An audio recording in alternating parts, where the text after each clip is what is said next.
આત્મનિર્ભર ભારત માટે stem theme આધારિત બાળ વૈજ્ઞાનિક પ્રદર્શન 2025-26 દિવ્યાંગ કચરાનું વ્યવસ્થાપન અને પ્લાસ્ટિકના વિકલ્પોમાં આપનું હાર્દિક સ્વાગત છે. કચરાનું અયોગ્ય વ્યવસ્થાપન અને પ્લાસ્ટિક જેવા બિનજૈવિક વિઘટનશીલ પદાર્થના વિકલ્પના અભાવના કારણે પર્યાવરણમાં 3 ગંભીર પ્રકારનું પ્રદૂષણ ફેલાયું છે: હવા, પાણી અને જમીનનું પ્રદૂષણ.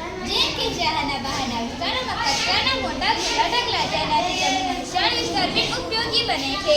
પ્લાસ્ટિકમાં ભરાવો. પ્લાસ્ટિક સેંકડો વર્ષો સુધી જમીન નીચે ચડતું નથી, તે જમીન નીચે દટાઈને તેની ફળદ્રુપતા ઘટાડે છે અને ઝેરી બનાવે છે.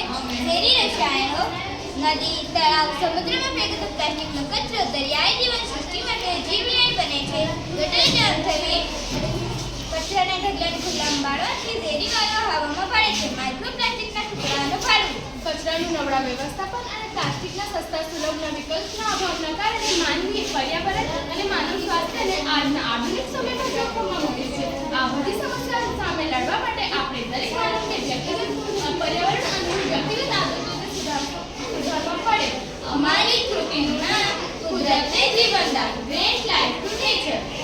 જો 8 અજબની વસ્તીમાંથી 1 અજબ લોકો પોતાના રોજિંદા જીવનમાં પર્યાવરણ અનુરૂપ જીવનશૈલી અપનાવે તો વૈશ્વિક સ્તરમાં ઉત્સર્જનમાં આશરે 20% ઘટાડો થઈ શકે છે. આપણી જીવનશૈલી બદલવી સરળ નથી. આપણા આદતો આપણા રોજિંદા જીવનમાં ઊંડે જડ સ્વરૂપે રહેલી છે, પરંતુ આ પર્યાવરણીય અધોગતિ અને સ્વાસ્થ્ય પરિવર્તન માટે કચરાનો વ્યવસ્થાપનનો ઉપયોગ કરીને કચરો ઘટાડવો, પ્લાસ્ટિકનો વિકલ્પોનો ઉપયોગ કરીને સિંગલ યુઝ પ્લાસ્ટિક ઘટાડવું.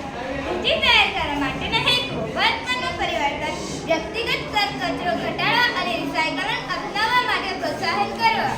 પર્યાવરણ અનુરૂપ જીવનશૈલી મિશન પ્રચલિત. ઉપયોગ અને નિકાલ વપરાશની આદતો બનાવવાની છે. વ્યક્તિને તેમના રોજિંદા જીવનમાં સરળ ફેરફાર અપનાવવાને પ્રોત્સાહન કરવા જે પર્યાવરણ પરિવર્તનમાં ફાળો આપી શકે છે. વ્યક્તિના વર્તન પર ધ્યાન કેન્દ્રિત કરવાનો ઉદ્દેશ્ય. જાગૃતતા ફેલાવી. લોકોને કચરાના યોગ્ય વિભાજન 3R અને 5Rના મહત્વ વિશે માહિતગાર કરવા. જમીનના કચરા સાફ કરવા માટે સામાજિક નેટવર્કનો ભાર મૂકવી જોઈએ. વૈકલ્પિક ઉકેલો દર્શાવવા. રોજિંદા જીવનમાં પ્લાસ્ટિક બદલે વાપરી શકાય તેવા પ્લાસ્ટિકના વિકલ્પોનો વ્યવહારિક રીતે રજૂ કરવા. પ્લાસ્ટિક ફ્રી પર્યાવરણ બનાવવું.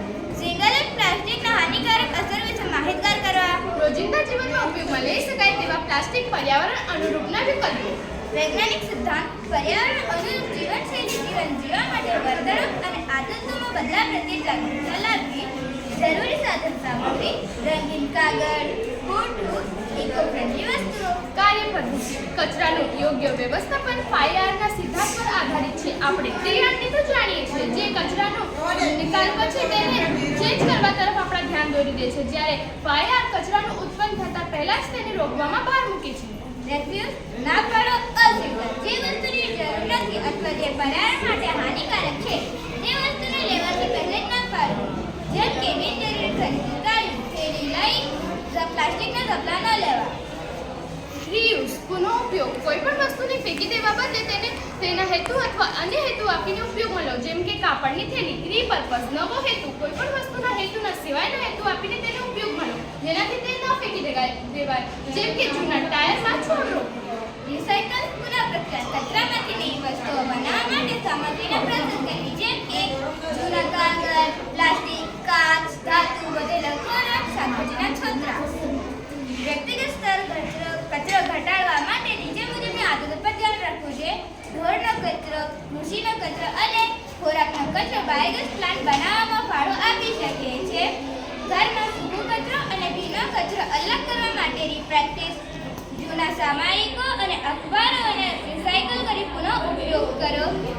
રાંધ્યા વગરના અને વણવપરાયેલ શાકભાજીઓ બચેલ હોય તો પશુઓને ખવડાવો. પ્રિન્ટરને ડબલ સાઇડ પ્રિન્ટિંગ પર સેટ કરો. રિસાયકલ કરેલા પેપરમાંથી બનાવેલા પેપર પ્રોડક્ટ ખરીદો. જાહેર સ્થળો જ્યાં ખાલી જગ્યા હોય ત્યાં કચરા ન નાખવો. પાલતુ પ્રાણીઓને જાહેર સ્થળોએ શૌચ ન કરાવવું અને તેમને યોગ્ય સ્થાને રાખવું. જ્યાં ડસ્ટબિન ન હોય ત્યાં કચરા નાખવા માટે દરેક વ્યક્તિઓ પોતાની પાસે એક થેલી રાખવી જોઈએ. સિંગલ યુઝ પ્લાસ્ટિક ઘટાડવા માટે ખરીદારી માટે પ્લાસ્ટિકના બદલે કાપડની થેલીનો ઉપયોગ કરો. શક્ય હોય ત્યાં પોતાની પાણીની બોટલ સાથે રાખો. મેળાવડા અને કાર્યક્રમો દરમિયાન બિન પ્લાસ્ટિક ઇકો ફ્રેન્ડલી કટલેરીનો ઉપયોગ કરો. સેનિટરી નેપકિનના બદલે મેન્થોલ કવરનો ઉપયોગ કરવો. હવે તો બજારમાં કાપડની પેન્ટી અને પેડ પણ મળે છે, તેનો જ્યાં પણ શક્ય હોય ત્યાં વર્જિન પ્લાસ્ટિકના બદલે રિસાયકલ પ્લાસ્ટિકનો ઉપયોગ કરવો. જે પ્લાસ્ટિકને રિસાયકલ કરી શકે તેવા પ્લાસ્ટિકના લંચ બોક્સ અને પાણીની બોટલો ઉપયોગ કરો. ખાસ કરીને સ્ટીલની બોટલ અને લંચ બોક્સનો ઉપયોગ કરો. દૂધ, છાશ વગેરે માટે વપરાતી પેકેજિંગને આંશિક રીતે કાપવું, જેથી પ્લાસ્ટિકનો એક પણ ટુકડો બાયોડિગ્રેડેબલ કચરામાં પડવાથી બચી શકે છે. વાંસના ટૂથબ્રશ અને લીમડાને કાંસકાને પસંદ કરો. કચરાનું યોગ્ય વ્યવસ્થાપન અને પ્લાસ્ટિકના વિકલ્પનો ઉપયોગથી થતા ફાયદા. સૌપ્રથમ પર્યાવરણીય ફાયદા. પ્રદૂષણ નિયંત્રણ. જમીન, હવા અને પાણીના પ્રદૂષણમાં ઘટાડો થાય છે. કચરાની ખુલ્લામાં ફેંકવાથી અથવા બાળવાથી ઝેરી તથા મુક્ત રસાયણો પર અંકુશ આવે છે. સંસાધનોનું સંરક્ષણ. કચરાને રિસાયકલ કરવાથી તેના ઉત્પાદનોમાં જરૂરી સાધન સામગ્રી ઘરે છે, જેમ કે જૂના રિસાયકલ કાગળ બનાવવાથી વૃક્ષો ઓછો કપાશે. ઊર્જાની બચત. નવેસરથી કાચો માલ તૈયાર કરવા કરતાં રિસાયકલિંગ માલનો ઉપયોગ કરવો વધુ ઊર્જા કાર્યક્ષમ હોય છે. આબોહવામાં પરિવર્તન. કચરા જમીનમાં દટાઈ જાય છે ત્યારે મિથેન જેવો ગ્રીન હાઉસ વાયુ ઉત્પન્ન કરે છે. કચરાનું યોગ્ય વ્યવસ્થાપન અને ખાતરનું રૂપાંતરણ આ ગ્રીન હાઉસ વાયુના ઉત્સર્જન ઘટાડે છે. જૈવ વિવિધતાનું રક્ષણ. દરિયાઈ અને જમીની જીવો પ્લાસ્ટિક ખાઈ જાય છે અથવા ફસાઈ જાય છે, મૃત્યુ પામે છે. પ્લાસ્ટિકના વિકલ્પોનો ઉપયોગ પ્રાણીઓ અને તેમના નિવાસસ્થાને સુરક્ષિત રાખે છે. ખર્ચમાં ઘટાડો. વસ્તુનો રીયુઝ કરવાથી નવો વસ્તુ ખરીદવાનો ખર્ચ ઘટે છે અને મ્યુનિસિપાલિટી માટે કચરાનો નિકાલ અને સંગ્રહમાં ખર્ચ ઓછો થાય છે.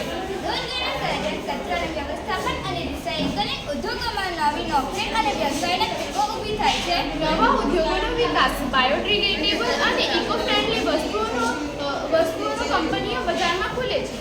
સમાજની સફાઈ. ગામડાઓ અને શહેરો રહેવા યોગ્ય બને છે, જે જીવનની ગુણવત્તામાં સુધારો કરે છે. કચરાના ઢગલામાંથી થતા રોગો જેમ કે ડેન્ગ્યુ, મેલેરિયા અને કચરાથી શ્વાસ સંબંધિત રોગોના ઘટાડે છે. સ્વસ્થ પર્યાવરણ હોય તો માનવના સ્વાસ્થ્ય પર પણ અસર થાય છે. તો ચાલો આપણે સૌ મળીને આપણી વ્યક્તિગત આદતોને સુધારી કુદરતને જીવનદાન આપીએ.